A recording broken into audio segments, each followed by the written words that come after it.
Kayo na po ang lahat.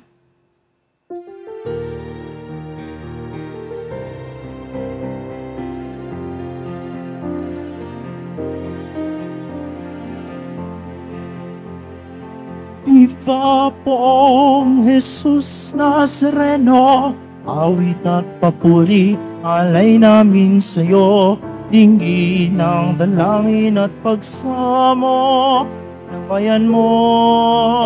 Viva pong Jesus Nazareno.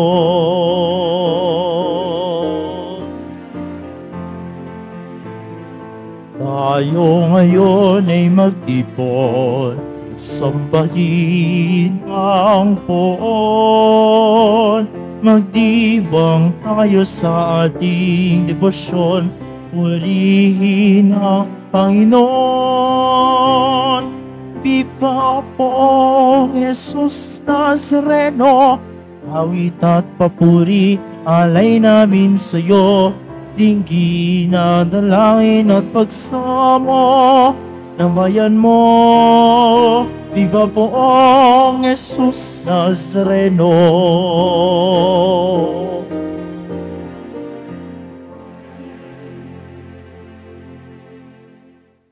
Simulan natin ang ating banal na pagdiriwang sa ngalan ng Ama at ng Anak at ng Espiritu Santo. Amen. Ang pagpapala ng ating Panginoong Hesukristo, ang pag-ibig ng Diyos Ama, at ang pakikipagkaisa ng Espiritu Santo naway sumainyong lahat.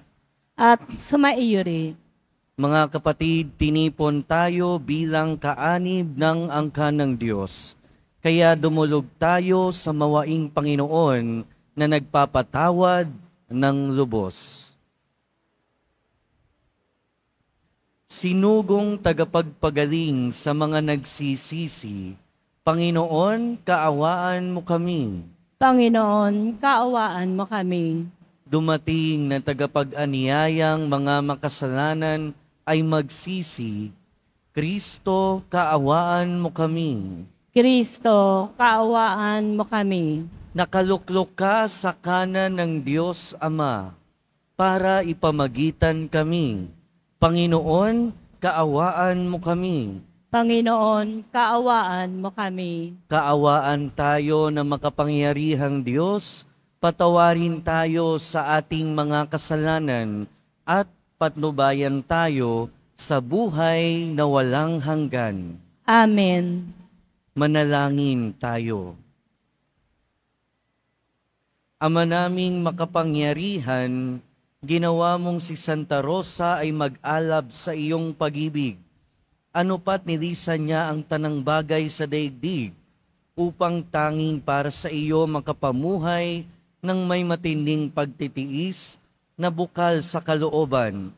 Bilang tugon sa kanyang pagdalangin, kami nawang tumatahak sa iyong landasin ay makalakap ng tamis ng pag-ibig sa iyong piling.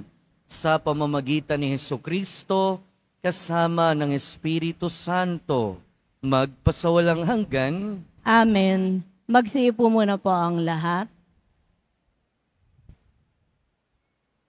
Pagbasa mula sa aklat ni Propeta Ezekiel. Noong mga araw na iyon, nadama ko ang kapangyarihan ng Panginoon at sa pamamagitan ng kanyang espiritu ay dinala niya ako sa isang lambak na puno ng kalansay. Inilibot niya ako sa lugar na yaong puno ng mga kalansay na tuyong-tuyo na. Tinanong niya ako, Tao, palagay mo ba ay maaari pang mabuhay ang mga kalansay na ito? Sumagot ako, Kayo po lamang ang nakaalam, Panginoon.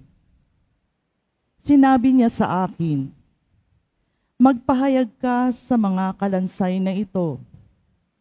Sabihin mo, Mga tuyong kalansay, dinggin ninyo ang salita ng Panginoon. Ito ang ipinasasabi niya. Bibigyan ko kayo ng hininga at kayo'y mabubuhay. Lalagyan ko kayo ng litid at laman at babalutin ng balat. Bibigyan ko kayo ng hininga at kayo'y mabubuhay. Sa gayon, makikilala nilang ako ang Panginoon. Nagpahayag nga ako tulad ng utos sa akin. Nang ako'y nagsasalita, nagkaroon ng malakas na ugong at nabuo ang mga kalansay. Nakita kong sila'y nagkaroon ng litid at laman. Nabalot sila ng balat, ngunit hindi pa humihinga. Sinabi sa akin ng Panginoon, "Tao, tawagan mo ang hangin sa lahat ng dako. Sabihan mong, ipinasasabi ko, hangin, hingahan mo ang mga patay na ito upang sila'y mabuhay." Nagpahayag nga ako at pumasok sa kanila ang hininga. Nabuhay nga sila at nang magtayuan, sila'y ubod ng dami, parang isang malaking hukbo. Sinabi sa akin ng Panginoon, "Tao, ang bansang Israel ay tulad ng mga kalansay na ito. Sinasabi nila, tuyo na ang aming mga buto, wala na kaming pag-asa. Lubusan na kaming pinabayaan, kaya nga magpahayag ka. Sabihin mong, ipinasasabi ko, bayan ko, ibubukas ko ang inyong libingan, ibabangon ko kayo at iuuwi sa inyong bayan. Kung maibukas ko na ang inyong libingan at maibangon ko kayo, makikilala ninyong ako ang Panginoon. Hihingahan ko kayo upang kayo'y mabuhay at ibabalik ko kayo sa inyong sariling bayan. Sa gayon, malalaman ninyo na akong Panginoon ang nagsabi nito at aking gagawin."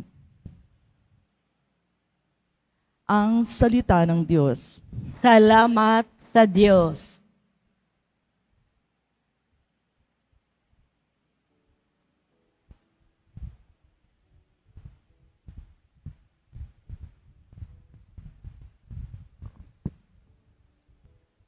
Panginooy papurihan sa pag-ibig niya kailanman. Panginooy papurihan sa pag-ibig niya kailanman. Ang mga naligtas, pinubos ng Diyos, bayaang magpuri. Yamang nangaligtas sa tulong ng poon, sa sariling bayan, sila ay hinipot pinagsama-sama.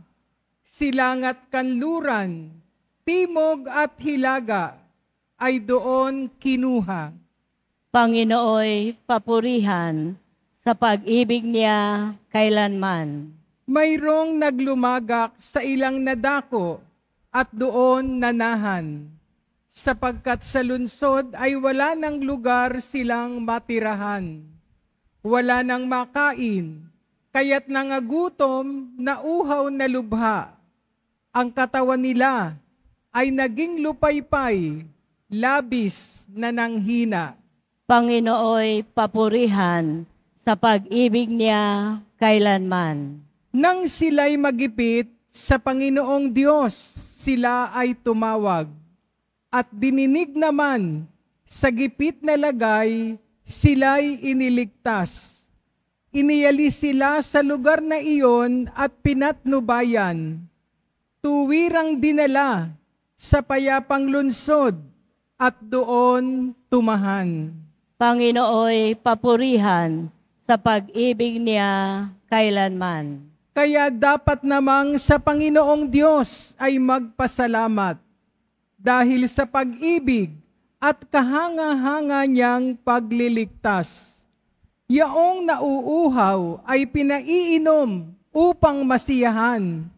Ang nangagugutom ay pawang binubusog sa mabuting bagay. Panginooy papurihan sa pag-ibig niya kailanman.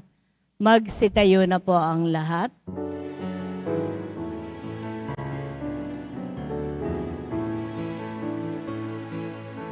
Alleluia, alleluia,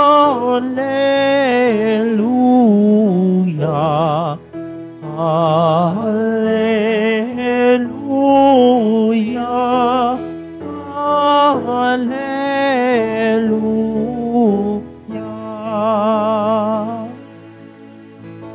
Panginoon, ituro mo na iyong landas ay sundin ko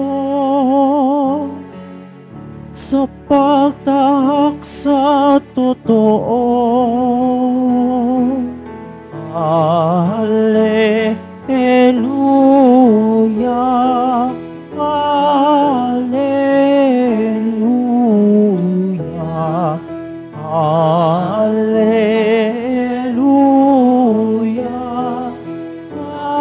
alleluia.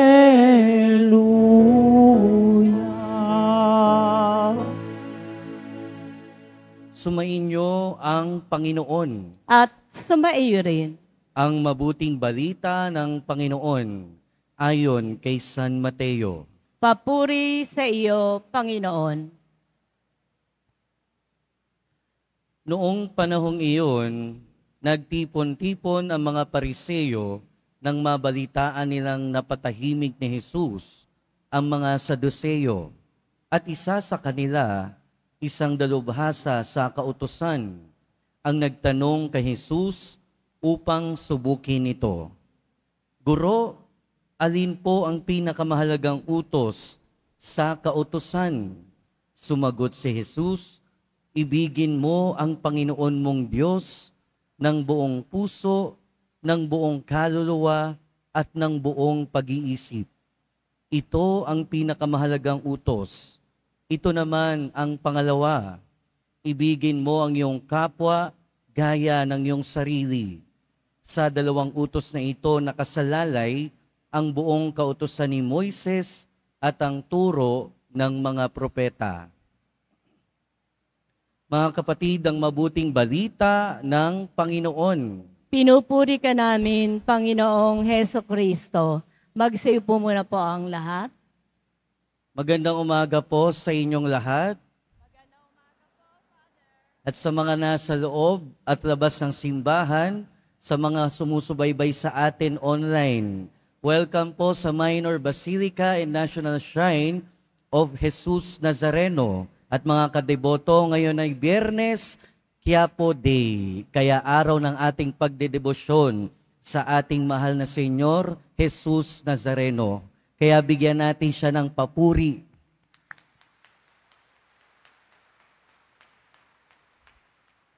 Siguro, lahat tayo pamilyar sa teleserye. At pagka merong teleserye, merong love team. Pag kayong nagmamahalan sa teleserye, pinaghihiwalay ng magulang o ng kung sino man, ang madalas nating maririnig, sasabihin ng babae o di kaya nung lalaki na pinaghihiwalay, hindi ko kaya na mabuhay nang wala siya. Mamamatay ako. Pero hindi lang yan sa teleserye nangyayari, ha? Kahit sa totoong buhay. In fact, meron akong kilala nung nakipag-break, talagang sabi, hindi ko kayang mabuhay. Pero later on, after a year, hanggang ngayon, buhay pa rin naman siya. Hindi naman siya namatay. At kahit yung mga nasa teleserye, di naman namamatay. So ibig sabihin, masakit ang mawalay sa minamahal, pero kaya pa ring mabuhay. At ito ang mas totoo. Dahil ang tunay na nakamamatay ay hindi ang mawalay sa minamahal na tao. Ang tunay na nakamamatay ay ang mawalay sa Diyos. Sa ating unang pagbasa, narinig natin yung propesiya ni Ezekiel. At doon narinig natin, pinakita sa kanya ng Diyos yung maraming buto na unti-unti nagkaroon ng laman. Ang mga buto, ang tuyot na mga buto ay sinisimbolo ng walang pagkabuhay. At ito ay sinisimbolo ng walang pagkabuhay dahil sa kawalan ng pag-asa. Pero saan nanggagaling yung pagkawala ng buhay na yun? Mga kapatid, naisulat ang unang pagbasa na ito noong panahon na nawala ang Israelita sa bayan nila. Ito yung exile nila dahil sa kay Haring Nebuchadnezzar. Ngayon, dahil nawalay sila sa kanilang lupain, lumayo sila sa kanilang lupain dahil na rin sa kanilang mga pagkukulang at sa kanilang bayan na ipinangako ni Yahweh, sa kanilang bayan na ibinigay ng Diyos, sa kanilang bayan kung nasaan nando ng templo, doon sila sumasamba, doon ang kanilang tahanan, sila ay inalis. And therefore, napalayo sila sa kanilang Panginoon.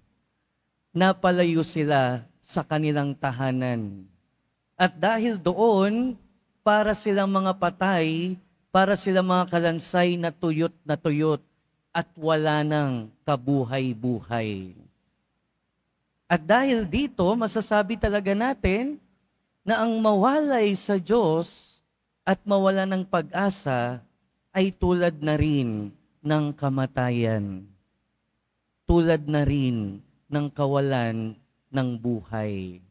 Pero ang mensahe sa ating unang pagbasa, na mensahe din sa mga Israelita at mensahe din sa atin ngayon, ay sa Diyos hindi nawawala ng pag-asa. Sa ating unang pagbasa, ipinapangako ng Diyos sa pamamagitan ni Propeta Ezekiel na manunumbalik ang buhay, manunumbalik ang pag-asa, dahil manunumbalik sila sa lupang ipinangako. Manunumbalik sila sa kanilang tahanan. Manunumbalik sila sa piling ng Diyos, sa lupa kung saan ipinangako na ibinigay sa kanila. Paminsan-minsan sa buhay natin, mga kapatid, tayo rin parang mga patay, para tayo mga tuyot na mga buto na walang kabuhay-buhay. At nangyayari yon, hindi dahil gusto ng Diyos, hindi dahil minarapat ng Diyos, nangyayari yon madalas dahil sa sarili nating kagagawan. Nangyayari yon dahil napapalayo tayo sa Diyos. Nangyayari yon dahil nakakalimutan natin ang Diyos. Nangyayari yon dahil marami tayong dahilan. Nangyayari yon dahil tayo ay nawawala na sa Diyos. Kapag tayo, di ba, nawawala ng focus sa ating Panginoon dahil sa iba't ibang concern, hindi natin namamalayan minsan, nawawala na tayo ng spirituality. Hindi natin namamalayan minsan, unti-unti tayong napapalayo sa ating kaugnayan sa Diyos. At kung minsan nararamdaman nyo, kapag ganun yung nangyayari, para talaga tayong patay. At ang kawalan ng pag-asa sa buhay natin, na minsan dala na rin natin ang mga problema o dala na rin ang mga problema natin, na mga pinagdadaanan natin, ang kawalan ng pag-asa ay kawalan din ng Diyos. Kaya nga pagka nawawala ng pag-asa tayo, para na rin tayong walang kabuhay-buhay. Pero ang pangako sa atin ay pag-asa. Dahil ang Diyos hindi tumitigil. Hindi tumitigil ng pag-akay sa atin. Katulad ng hindi siya tumigil sa pagpapabalik sa bayan niya ng Israel. Ganon din naman sa atin. Hindi siya tumitigil ng pagmamahal sa atin. Pero ang pagmamahal na yun ay hindi naman pwedeng one way lang. Hindi lang naman ng Diyos papunta sa atin. Ang panawagan sa atin ay magpagmamahal sa Diyos at sa kapwa. Kaya nga sa ating ebanghelyo, narinig natin, sinusubok na naman ang ating Panginoon. Tinanong siya, ano ba yung pinakamahalagang utos?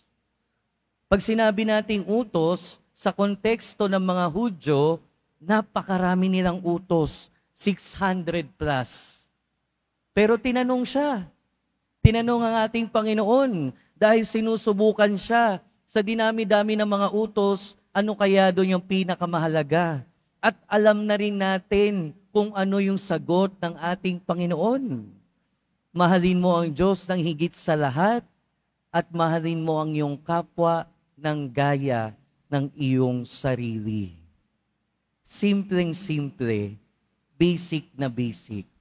At bakit ito ang pinakamahalaga sa dinami-dami ng mga utos? Bakit naman sinabi ng ating Panginoon na ito ang pinakamahalaga? Sinabi niya sa bandang huli ng Ebanghelyo, sabi niya, sa 2 utos na ito, nakasalalay ang buong kautusan ni Moises at ang turo ng mga propeta. So ibig sabihin, sa bawat utos ng Panginoon at sa bawat mensahe ng propeta ay may nakalakip, may nakalagay na pag-ibig. So ibig sabihin, ang pagmamahal sa Diyos at kapwa ang pinakamahalaga. Therefore, sa isang tao na tunay na nagmamahal sa Diyos at nagmamahal sa kapwa, yung ibang kautusan ay kusang susunod na. Pero kung iisipin nating mabuti, di ba? Kung lahat ng ginagawa natin ay merong pagmamahal, hindi na tayo mahihirapan sa ibang bagay. For example, sa 10 utos, sinabi sa 3 utos, magsimba ka tuwing linggo, ipagnilin ang banal na araw. Kung nauuna ang iyong pagmamahal sa Diyos, hindi ka na mag-aatubili na hindi magsimba. At kahit anong busy mo, talagang maghahanap ka ng oras na magsimba. Sa 4 na utos, sinasabi, igalang mo ang iyong mga magulang. At kung merong pagmamahal sa magulang, sigurado, hindi mo sila hindi igagalang.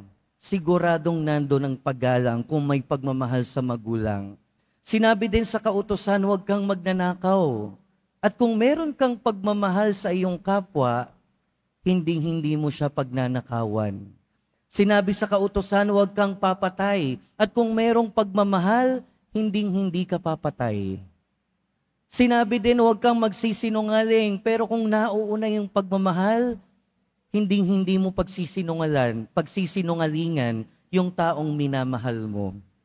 So ibig sabihin, madaling makita na ang pinakamahalagang utos ay ang pagmamahal sa Diyos at pagmamahal sa kapwa dahil sa bawat kilos natin, sa bawat utos ng Panginoon, nandoon nauuna ang pagmamahal at may kalakip na pagmamahal. Pero bakit ang dami pa rin nating kasalanan? Pero bakit hindi pa rin natin nasusunod? Ibig sabihin, mahirap ang magmahal. Ibig sabihin, ang bottom line, mahirap talaga ang magmahal. Pero ang pagmamahal na yon, ang klase ng pagmamahal na yon ay hindi naman imposible. Dahil ang pagmamahal na yon ay ang naipakita ni Santa Rosa de Lima. Si Santa Rosa de Lima ay galing sa noble family. May kaya, mayaman. Pero bata pa lang siya, grabe yung pagmamahal niya sa Diyos. At sa sobrang pagmamahal niya sa Diyos, gusto niyang pumasok sa kumbento sa batang edad. Pero hindi pumayag ang kanyang mga magulang. Pero ano niyo kung anong ginawa niya? Dahil sa pagmamahal niya sa Diyos, ang ginawa niya, nagkulong na lang siya sa kwarto bilang simbolo ng pag-aalay niya ng buhay sa Diyos. Pero hindi natapos doon. Dahil later on, yung kwarto sa kanilang bahay, ginawa niyang panuluyan sa mga walang matirhan at sa mga may sakit. At tuloy-tuloy niyang ginawa yon na kahit at the age of 31, siya ay namatay dahil sa kanyang pagmamahal sa Diyos at sa kapwa nagawa niya ang maraming bagay sa ngalan ng pag-ibig. Pero nagawa niya yon dahil hindi siya humiwalay sa Diyos. Nagawa niya yon dahil hindi siya nawalan ng pag-asa sa Diyos. Nagawa niya yon dahil sa pagmamahal niya sa Diyos at sa kapwa. Mga kapatid, tuwing titingin tayo sa larawan ng ating Nuestro Padre Jesus Nazareno, wala tayong ibang nakikita kundi ang pagmamahal ng Diyos sa atin. Pero inaanyayahan tayo ngayon na ibalik ang pagmamahal na yan papunta sa Diyos at sa ating kapwa. Simple lang ang mensahe ng ating mga pagbasa ngayon. Magmahal. Magmahal sa Diyos at magmahal sa kapwa. Mahirap pero kaya. Dahil ang kamatayan, ang tunay na kamatayan, ay hindi ang mawalay sa pagmamahal ng taong minamahal mo. Ang tunay na kamatayan ay ang mawalay sa pagmamahal ng Diyos. Amen. Magsitayo na po ang lahat.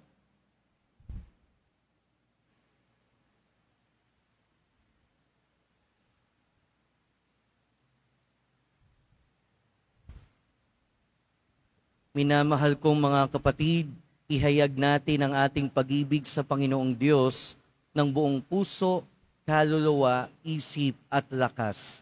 Ihayag natin ang ating mga panalangin ng may pag-ibig sa ating kapwa tulad ng ating paggalang at pagpipitagan sa ating mga sarili.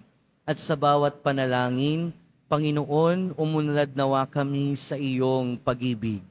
Panginoon, umunlad nawa kami sa iyong pag-ibig.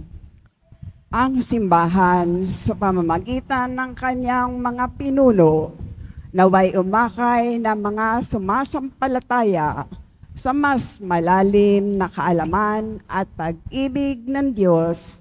Manalangin tayo.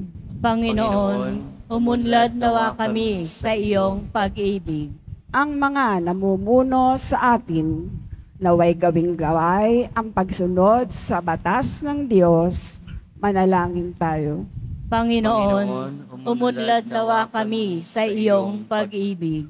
Ang ating mga tahanan, naway maging mga lugar ng presensya ng Diyos kung saan ang bawat isa'y ay natuturuang kumalinga at gumalang sa bawat isa bilang anak ng Diyos. Manalangin tayo. Panginoon, umunlad nawa kami sa iyong pag-ibig. Sa pamamagitan ng banayad na haplos ng Espiritu, tayo naway magkaroon ng matinding habag sa mga may sakit at sa mga matatanda. Manalangin tayo. Panginoon, umunlad nawa kami sa iyong pag-ibig. Ang ating mga mahal na yumao, naway dalhin ni Kristo sa kanyang walang hanggang kaharian. Manalangin tayo. Panginoon, umunlad nawa kami sa iyong pag-ibig. Panginoong Diyos, ibinunyag mo sa amin ang iyong kalooban sa pamamagitan ng iyong mga utos. Ngayong aming dinadala sa iyo ang aming mga kahilingan, bigyan mo kami ng biyaya na maisabuhay ang iyong utos. Hinihiling namin ito sa pamamagitan ni Kristo na aming Panginoon. Amen. Magsipo muna po ang lahat.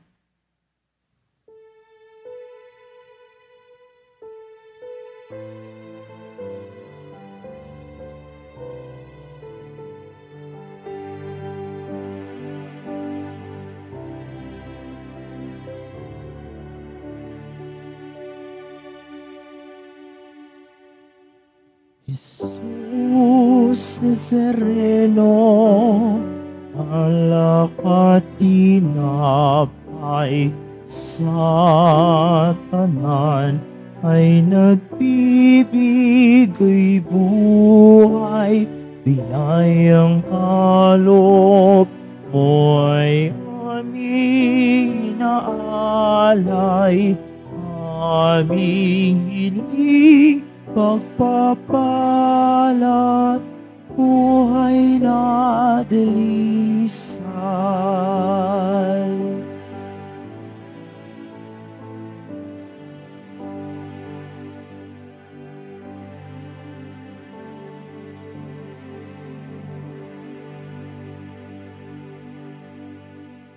Magsitayo na po ang lahat.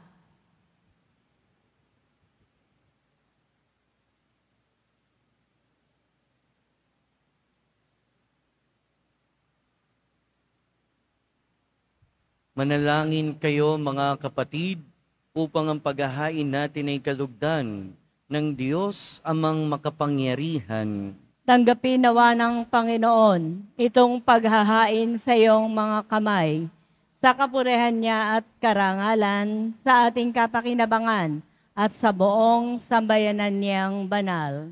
Ama naming lumikha, sa pagpapahayag namin sa iyong kadakilaan, ngayong ginugunita namin ang dalagang si Santa Rosa, ang kalugod-lugod niyang kagitingan sa pamumuhay ay magpagindapat nawang kalugdan mo ang aming mga alay. Sa pamamagitan ni Jesucristo, kasama ng Espiritu Santo, magpasawalang hanggan. Amen. Sumainyo ang Panginoon. At sumaiyo rin. Itaas sa Diyos ang inyong puso at diwa. Itinaas na namin sa Panginoon. Pasalamatan natin ang Panginoong ating Diyos. Marapat na siya ay pasalamatan. Ama naming makapangyarihan, tunay ngang marapat na ikaw ay aming pasalamatan. Ngayong ikinagagalak naming may mga banal na tao na nagtalaga ng sarili sa anak mong si Jesucristo upang ipamalas nila ang paghahari mo at maakit ang kapwa na manalig sa iyo. Ngayong sa aming ibinigay ng iyong anak na minamahal, ang kabanalang iyong taglay at hangad mong kamtin ng tanan. Ito ang pinanggagalingang amin ngayong nililingon. Dito mo rin nais kami makarating at humantong. Kaya kaisa ng mga anghel na nagsisiawit ng papuri sa iyo, nang walang humpay sa kalangitan, kami nagbubunyi sa iyong kadakilaan.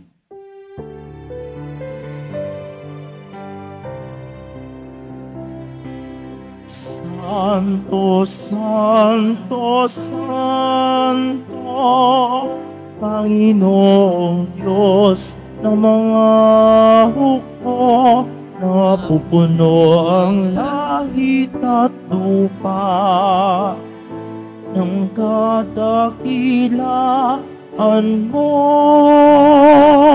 O sana sa kaitaasan, pinagpalang na paririto sa ngalan ng Panginoon. O sana sa kaitaasan. Magsilod po ang lahat.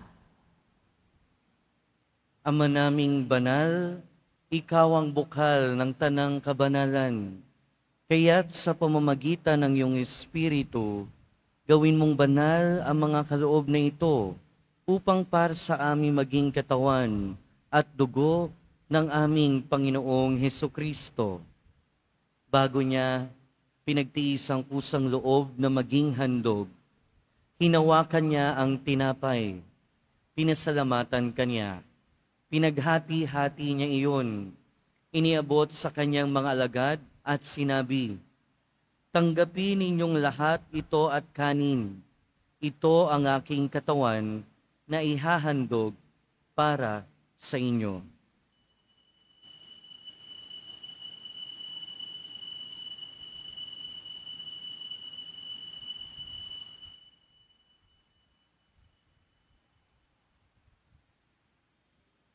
Gayon din naman noong matapos ang hapunan, hinawakan niya ang kalis, muli kanyang pinasalamatan, Iniabot niya ang kalis sa kanyang mga alagad at sinabi, "Tanggapin ninyong lahat ito at inumin.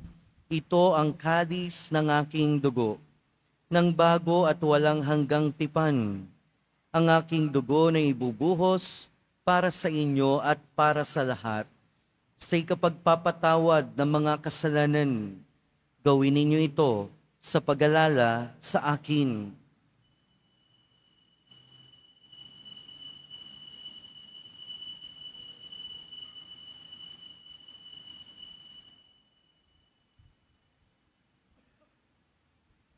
Magsitayo na po ang lahat. Ipagbunyi natin ang misteryo ng pananampalataya. Si Kristo'y namatay, si Kristo'y nabuhay, si Kristo'y babalik sa wakas ng panahon. Ama, ginagawa namin ngayon ang pag-alala sa pagkamatay at muling pagkabuhay ng iyong anak. Kaya tiniaalay namin sa iyo ang tinapay na nagbibigay buhay at ang kalis na nagkakaloob ng kaligtasan. Kami nagpapasalamat dahil kami iyong minarapat na tumayo sa harap mo para maglingkod sa iyo. Isinasamo namin kaming magsasalo-salo sa katawan at dugo ni Kristo ay mabuklod sa pagkakaisa sa pamamagitan ng Espiritu Santo.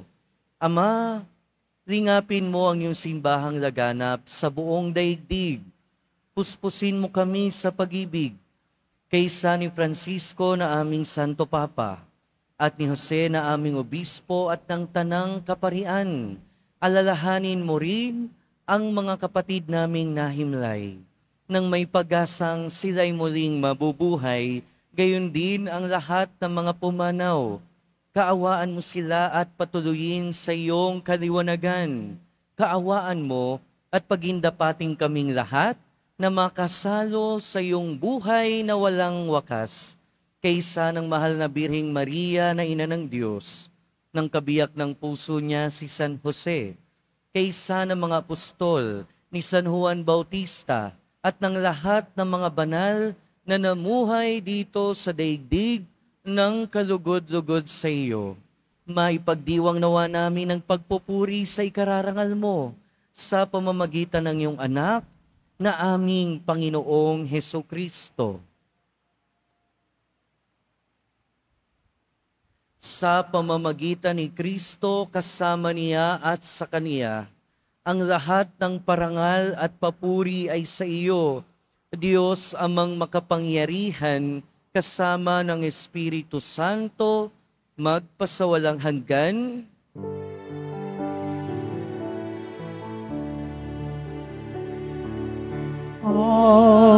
Amen. Amen. Amen. Amen.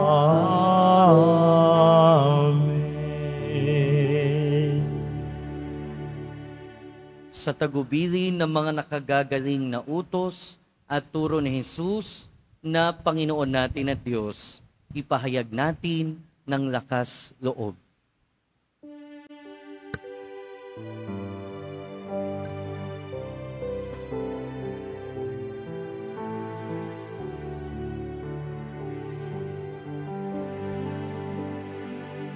Ama namin, sumasalangit ka, sambahin ang ngalan mo, mapasa amin ang kaharian mo, sundin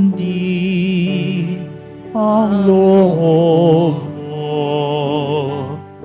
dito sa lupa para ng sa langit.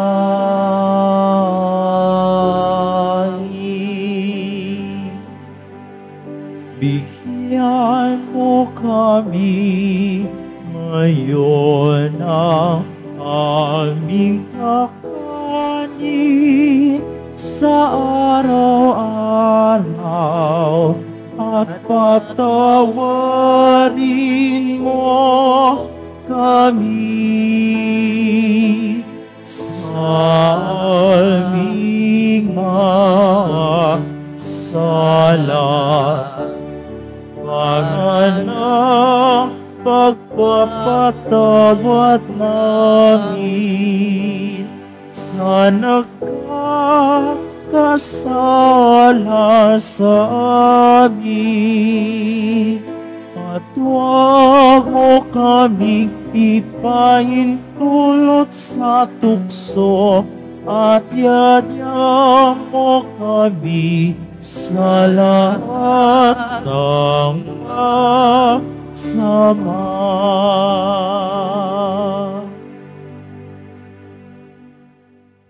Hinihiling namin kami adya sa lahat ng masama, pagkalooban ng kapayapaan araw-araw, iligtas sa kasalanan at ilayo sa lahat ng kapahamakan, samantalang aming pinananabikan ang dakilang araw ng pagpapahayag ng tagapagligtas naming si Hesukristo.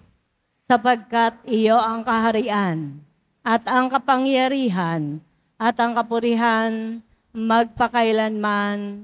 Amen. Panginoong Hesukristo, sinabi mo sa iyong mga apostol, kapayapaan ang iniiwan ko sa inyo, ang aking kapayapaan ang ibinibigay ko sa inyo. Tunghayan mo ang aming pananampalataya at huwag ang aming pagkakasala. Pagkalooban mo kami ng kapayapaan at pagkakaisa ayon sa iyong kalooban, kasama ng Espiritu Santo, magpasawalang hanggan. Amen. Ang kapayapaan ng Panginoon ay laging sumainyo. At sumaiyo rin. Magbigayan tayo ng kapayapaan sa isa't isa. Peace be with you po.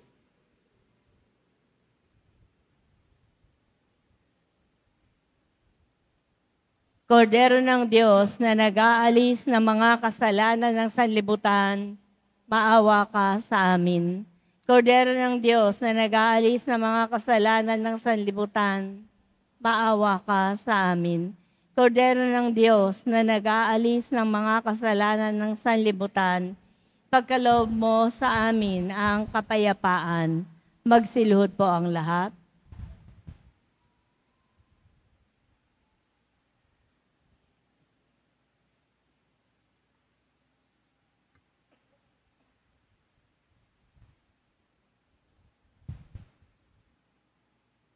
Ito ang kordero ng Diyos. Ito ang nag-aalis ng kasalanan ng sanlibutan. Mapalad ang mga inaanyayahan sa kanyang piging. Panginoon, hindi ako karapat-dapat na magpatuloy sa iyo. Ngunit sa isang salita mo lamang ay gagaling na ako.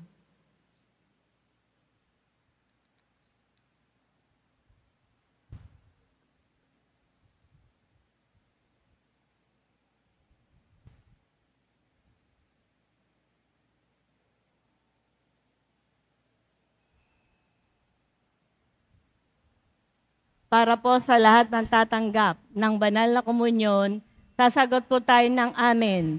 Pagkasabi po ng pari o ng lay ministers ng katawan ni Kristo at isubo po agad sa bibig bago umalis sa harapan ng pari o ng lay ministers. Sumunod po tayo at maraming salamat po.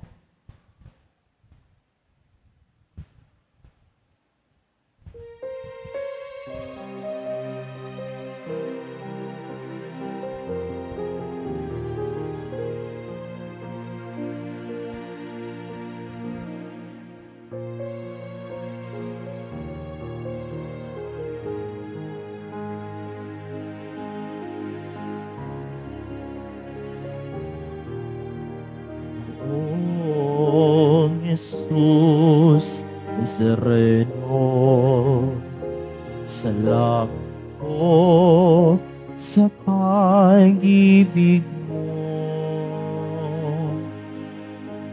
Ang buhay mo'y inialay, sa krus ay namatay, upang kami ay mabuhay.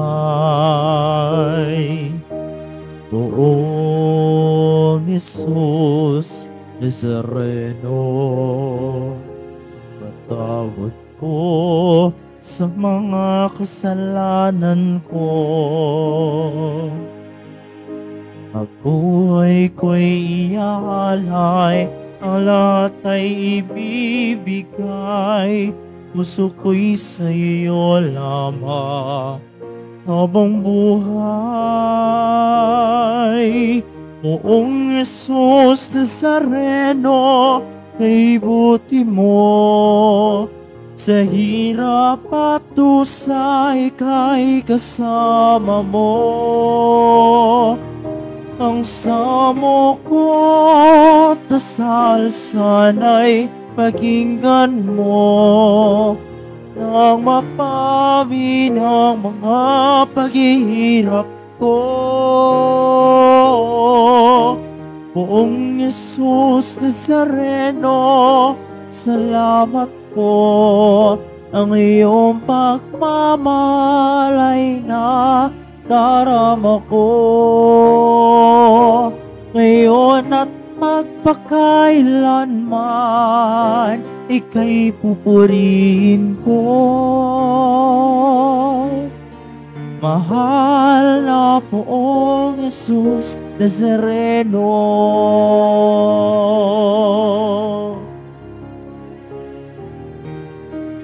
Poong Jesus Nazareno, kalugdan po ninyo itong kahilingan ko. Mabuhay ng mapayapa, ilayo sa lahat ng masama.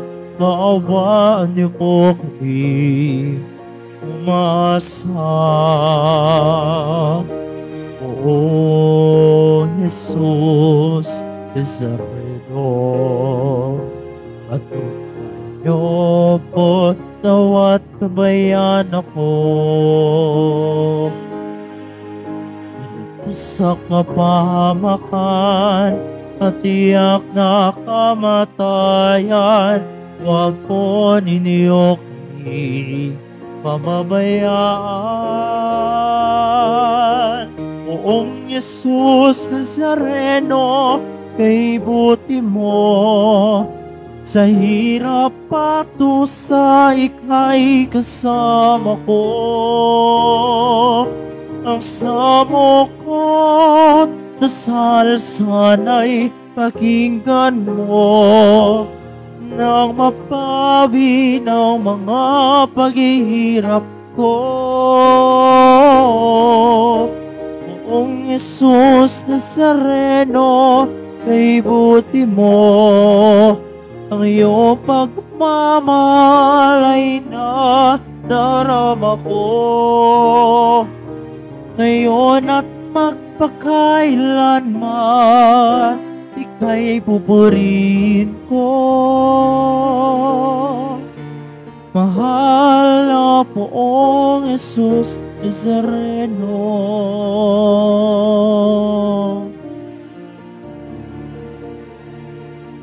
Mahal na Poong Jesus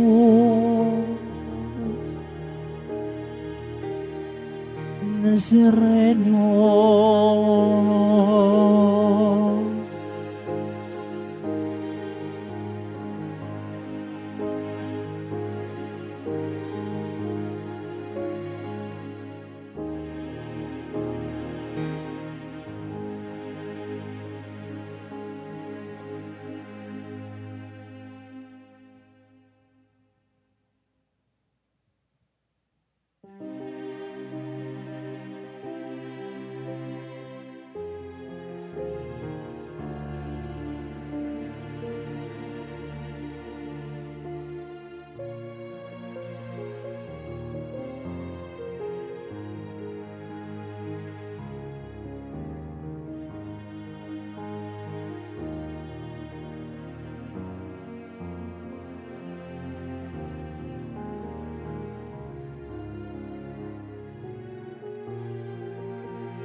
ang Ministry of Altar Servers ng Basilica Menor at Pambansang Dambana ni Jesus Nazareno ay muli pong naghahanap at tumatanggap ng mga nagnanais na maging lingkod sa dambana ng Poong Jesus Nazareno bilang sakristan.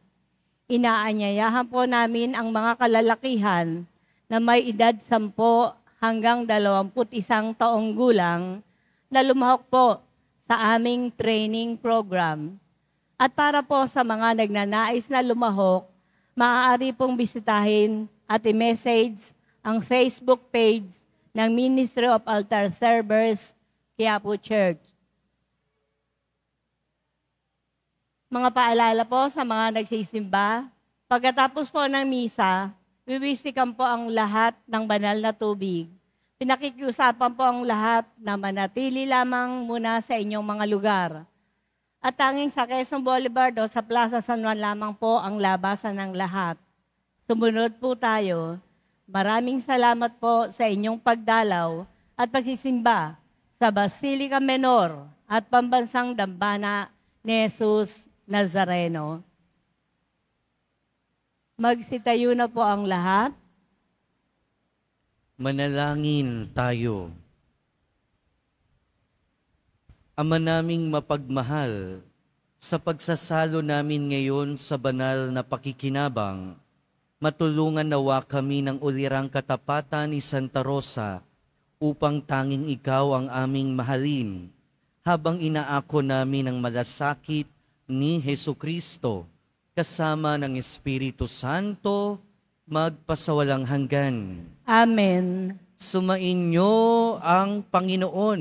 At sumaiyo rin. Pagbabasbas, mahal na Poong Jesus Nazareno, inihayag mo sa pamamagitan ng krus ang walang maliw na pag-ibig ng Diyos sa sangkatauhan. Pakinggan mo ang kahilingan ng iyong angkan na nagsusumamo sa iyo. Makamtanawa nila ang iyong katugunan at tanggapin ang kasagutan na may utang na loob na tinatanaw. Basbasan din po ninyo ang mga daladala nilang imahen at dasalan. Sa pamamagitan ng bendisyon na ito, naway maalala nila ang mga pangako nila noon sa binyag, na ikaw ang kanilang iibigin at paglilingkuran bilang Panginoon, magpasawalang hanggan. Amen. At pagpalain kayo na makapangyarihan, mapagmahal at mahabaging Diyos, Ama, Anak, at Espiritu Santo. Amen. Humayo kayong taglayang kapayapaan ng Poong Jesus Nazareno. Salamat sa Diyos.